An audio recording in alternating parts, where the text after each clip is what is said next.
first of all, let's look right here. Let's start right here. Let's look at the title. Let's look at the title alone. Team USA 2028 forecast. Paige Beckers and the young stars on the rise. Oh, so this is the Paige Beckers show. Oh, so y'all, when we went over that article, when they were saying that y'all were trying to make this Paige's USA team, look at this here. Team USA forecast, Paige Beckers and the young stars. The sports world didn't just react, it detonated. One sentence, one podcast moment, one move that insiders are calling the most disrespectful power play in women's basketball history. And now Caitlin Clark has finally had enough. What started as subtle shade has exploded into an all-out war after Sue Bird allegedly crossed a line that cannot be uncrossed. And when Caitlin fired back, the entire league felt it. This isn't just a disagreement between generations. This is a collision between the old guard and the new face of the sport. Fans are screaming. Media insiders are panicking. Group chats inside USA Basketball are allegedly on fire. Because the player who shattered viewership records, sold out arenas, and pulled women's basketball into the mainstream spotlight was suddenly treated like she didn't exist. No name, no graphic, no credit. And then came the podcast episode that many are calling the final straw. According to multiple insider leaks, Caitlin Clark didn't just feel slighted, she felt targeted. Erased. Used for revenue but excluded from respect. And when Sue Bird, one of the most powerful voices in the sport, allegedly allowed narratives to circulate that minimized Caitlin's impact, sources say Caitlin's camp went from silent to furious overnight. Texts were sent, calls were made, and a response was delivered that insiders say left people stunned. Social media has erupted into chaos. Twitter wars are raging. Fans are choosing sides. Former players are subtweeting like landmines. And now everyone is asking the same question. Did Sue Bird underestimate Caitlin Clark's willingness to fight back? Because this isn't just about basketball anymore. This is about power, legacy, and who gets to decide the future of the sport. And once Caitlin decided she was done being polite, everything changed. The moment everything snapped wasn't loud at first. It was quiet, controlled, and according to insiders, far more dangerous than a public rant. Caitlin Clark didn't tweet. She didn't subtweet. She didn't like a shady post. Instead, she allegedly did something that sent chills through the league. She asked questions. Direct questions. Uncomfortable questions. The kind that force people in power to realize the person they've been sidelining is fully aware of what's being done to her. Sources close to USA Basketball claim Caitlin watched the now infamous podcast episode in silence, replaying it multiple times. Not in disbelief, in calculation. She noticed the framing, the graphics, the way Paige Beckers was elevated as the future while her own record-breaking impact was treated like background noise. One insider says Caitlin didn't react emotionally at first. She reacted strategically. She clocked it, the source said. Every omission, every word choice, every pause. And when Sue Bird allowed guests to criticize Caitlin's fan base without defending the player who brought those fans into the league, that's when insiders say Caitlin felt it crossed from oversight into agenda. Behind the scenes, things escalated fast. Allegedly, Caitlin's camp reached out to multiple media intermediaries asking a simple question. Was this the official direction of the narrative? According to leaked whispers, the response was evasive, non-answers. We'll circle back. It's not personal. That's when Caitlin reportedly delivered a line that has since been repeated in hushed tones across front offices. If it's not personal, stop making it structural. That sentence alone reportedly froze the conversation. Meanwhile, social media was spiraling.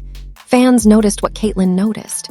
Twitter threads broke down the absence of her name in Team USA future discussions.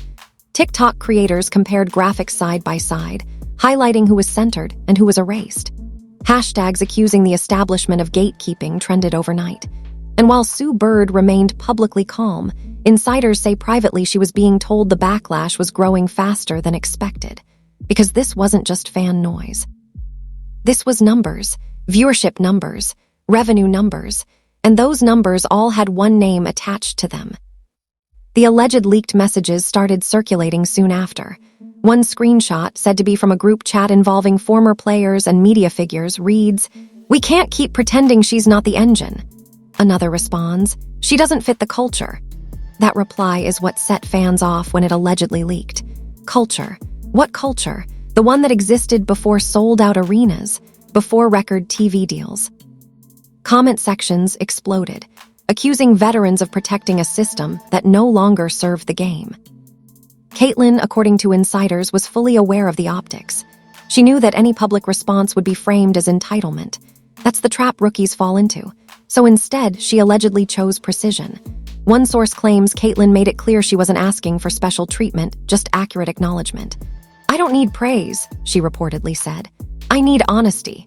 And honesty in this context meant recognizing that the league's sudden surge wasn't accidental or communal.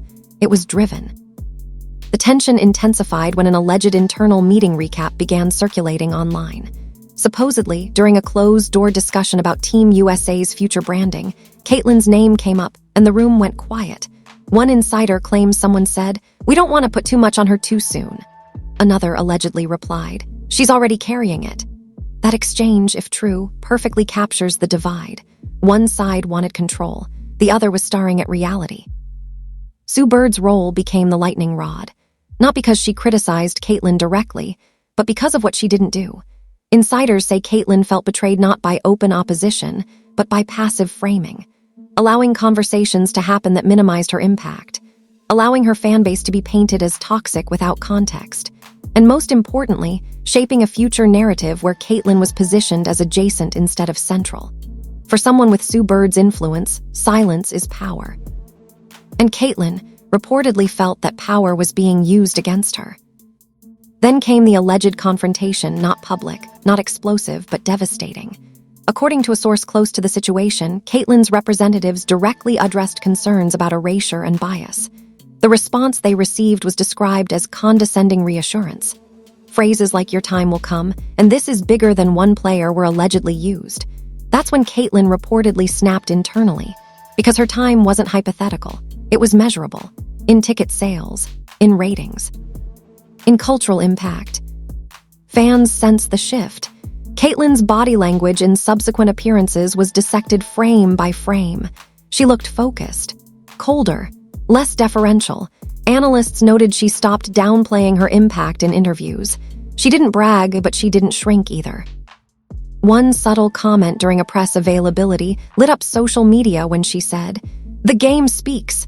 People just have to listen." That line was interpreted as a direct shot at the narrative being built around her. Former players began weighing in indirectly. Some defended Sue Bird's legacy. Others questioned why acknowledging Caitlyn felt so threatening. One retired star tweeted, then deleted, "You can honor the past without suffocating the present." Screenshots spread instantly. The cracks were visible now. This was Caitlyn versus Sue. It was evolution versus control. And just when things seemed to reach a boiling point, a new leak surfaced late at night. A claim that Caitlyn had made a private decision, not to beg for inclusion, not to play politics, but to let the disparity speak for itself.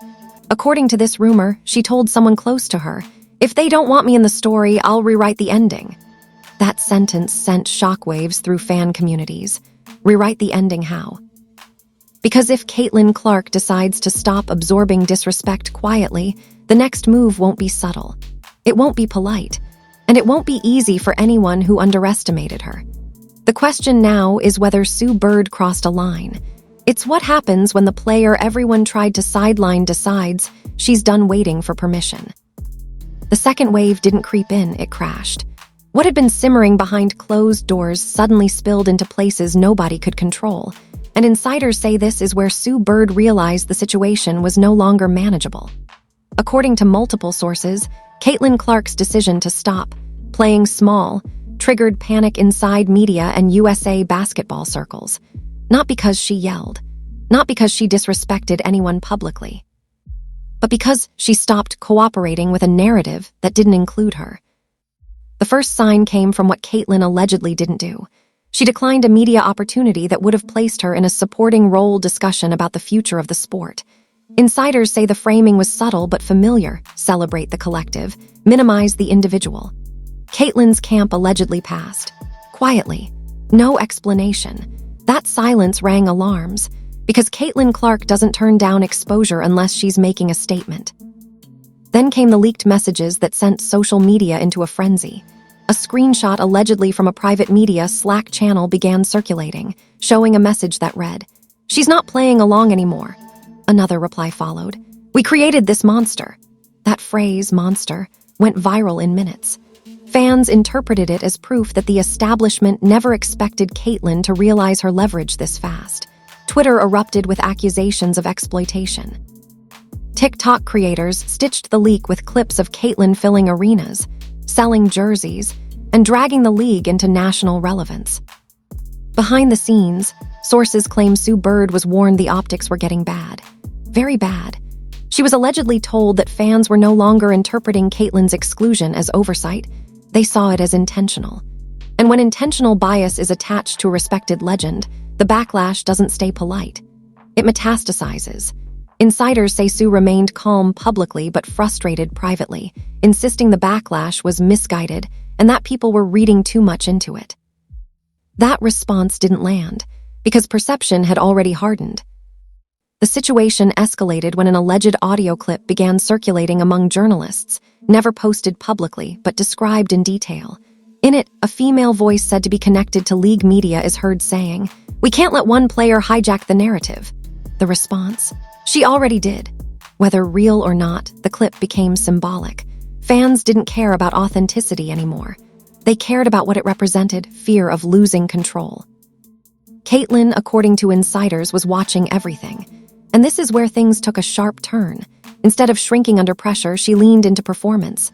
Her next games were electric, confident, defiant. Analysts noted the shift immediately. She wasn't just scoring, she was commanding attention. Cameras followed her every move. Commentators couldn't stop talking about her impact. And every highlight clip felt like a rebuttal to the idea that she was replaceable. Social media chaos reached a new level when a former WNBA player went live and said, "If Caitlyn Clark vanished tomorrow, the league would feel it immediately." That clip went viral within hours.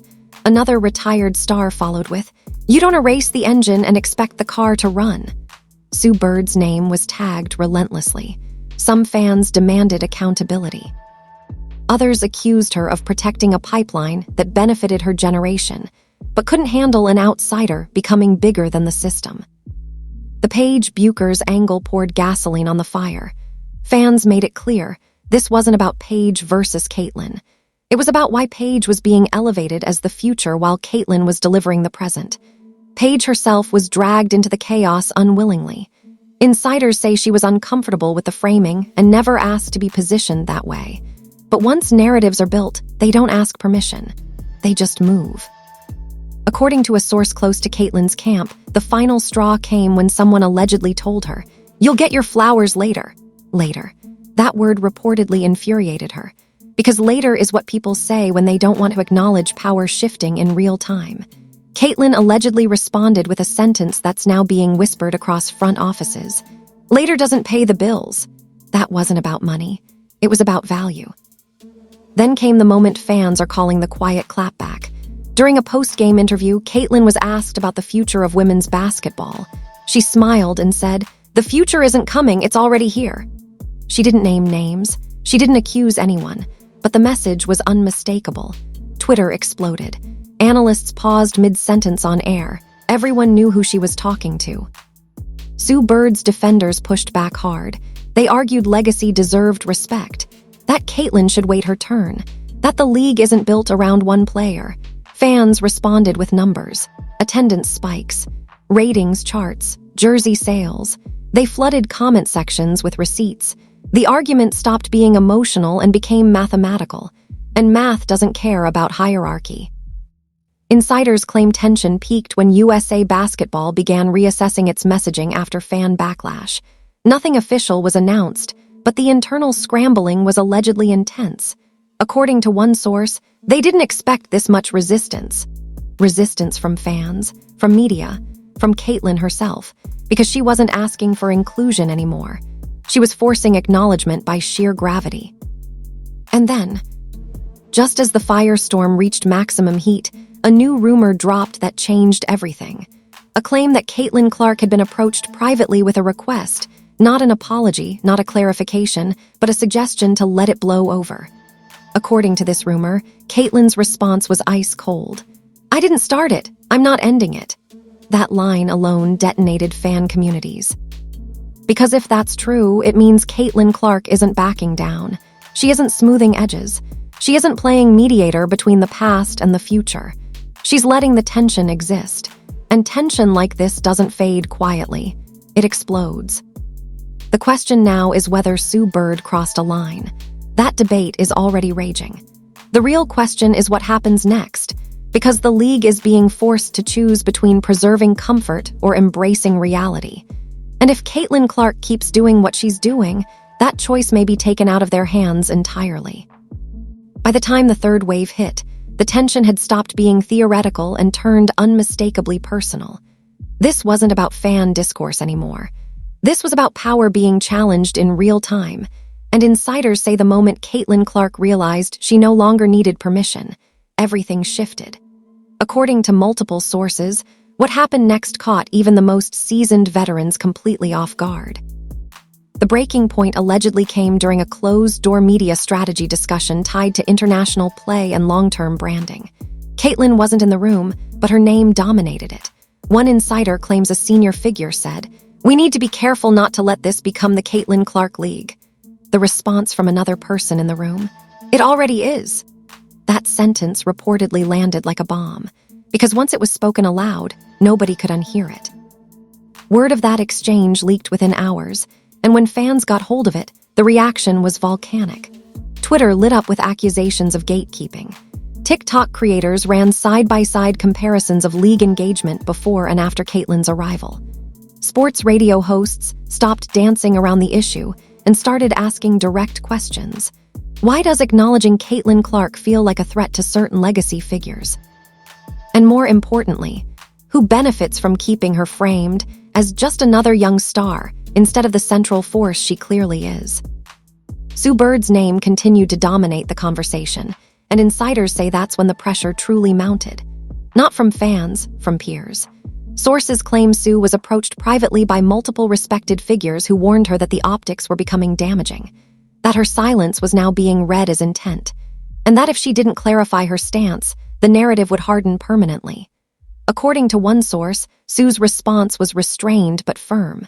She believed she had done nothing wrong. That belief, whether fair or not, became gasoline on the fire. Then came the alleged leaked audio that pushed everything into overdrive. A short clip, never officially released but widely described, was said to include a media voice statting, "She's changing the ecosystem faster than we can adapt." That phrase exploded across social platforms because it confirmed what fans had been shouting all along. Caitlyn Clark wasn't being resisted because she lacked talent or humility. She was being resisted because she disrupted the existing order. Caitlyn herself remained outwardly composed, but insiders say the emotional toll was real. One source close to her claims she felt a mix of anger and clarity, anger at the disrespect, clarity about her position. "She's not confused anymore," the source said. "She knows exactly where she stands." And instead of retreating, Caitlyn allegedly made a decision that stunned people around her. She would stop softening her presence to make others comfortable. That shift showed immediately. In interviews, her tone changed, not arrogant, not combative, but unmistakably confident. She spoke about impact without apologizing for it. She acknowledged fans without distancing herself from them. She credited teammates while still owning her role. And every time she did, the contrast between her reality and the narratives excluding her became impossible to ignore. Former players began breaking ranks, some cautiously, some boldly. One respected veteran posted, "The league can't grow if it's afraid of its biggest star." Another said on air, "You don't ask lightning to dim itself so the room feels balanced." These weren't random voices. These were insiders, people who understood exactly how dangerous it was to say these things out loud. And yet, they did. Behind the scenes, USA Basketball reportedly began reassessing how it communicated about the future. Not because they admitted fault, but because they felt the ground shifting. According to one insider, they realized fans weren't buying the old language anymore. The vague talk of collectives and pipelines suddenly sounded hollow when stacked against Caitlyn's measurable impact. Numbers don't lie, and they don't negotiate. The most dramatic moment came during a nationally televised appearance when Caitlyn was asked about pressure, legacy, and expectations. She paused, smiled slightly, and said, "Pressure means people are watching. I'm fine with that." The clip went viral within minutes. Analysts called it a masterclass. Fans called it a declaration. And insiders knew exactly what it meant. Caitlyn Clark wasn't backing away from the spotlight. She was claiming it. Sue Bird's defenders scrambled to reframe the situation, arguing that leadership takes many forms and that narratives were being misinterpreted. But by then, the damage was done. The conversation had moved past intent and into outcome. Whether Sue meant to minimize Caitlyn or not no longer mattered. The result was the same, and fans weren't willing to pretend otherwise. Then came the final rumor, the one that has everyone holding their breath. According to a well-placed source, Caitlyn was privately asked whether she wanted to smooth things over publicly. A joint appearance, a symbolic show of unity. Her alleged response was calm, direct, and devastating. Unity doesn't start with pretending. That line, if true, explains everything. Because Caitlyn Clark isn't looking for validation from the old guard. She's not asking to be anointed. She's already changed the game economically, culturally, globally. And what terrifies certain power structures isn't that she fired back. It's that she didn't need to shout to do it. As of now, the league stands at a crossroads. It can continue to protect comfort, legacy, and familiar hierarchies. Or it can acknowledge what fans already know. The future didn't wait its turn. It arrived early, loud, and undeniable, wearing number 22. And the most uncomfortable truth of all, Caitlyn Clark didn't start this conflict. She just refused to disappear quietly. If you're still here, understand this. You are watching a turning point in women's basketball happen in real time. This isn't just another sports debate that fades by next week. This is the moment where power structures get exposed, narratives get challenged, and silence becomes impossible to defend. And what happens next will be shaped by who keeps watching and who looks away. If Caitlyn Clark being erased, minimized, or politely pushed aside doesn't sit right with you, now is the time to engage. Because engagement is leverage. Likes tell the algorithm this story matters. Comments keep it alive when powerful voices would rather move on. And subscribing makes sure you don't miss the next development because there will be one. This situation is not cooling down. It's heating up. Missing the next update means missing the moment someone finally breaks their silence, a receipt leaks, or the narrative flips in a way nobody can walk back. And when that happens, everyone will pretend they saw it coming. The only people who actually did will be the ones who stayed locked in right here. So hit like not casually, but deliberately. Drop a comment and say exactly where you stand, because this conversation is bigger than one player. And subscribe now, not later, because later is how people miss history and catch up through clips. This channel doesn't flinch when things get uncomfortable. It stays in the tension until the truth is impossible to ignore. Stay with it, because this story isn't over and the next move could change everything.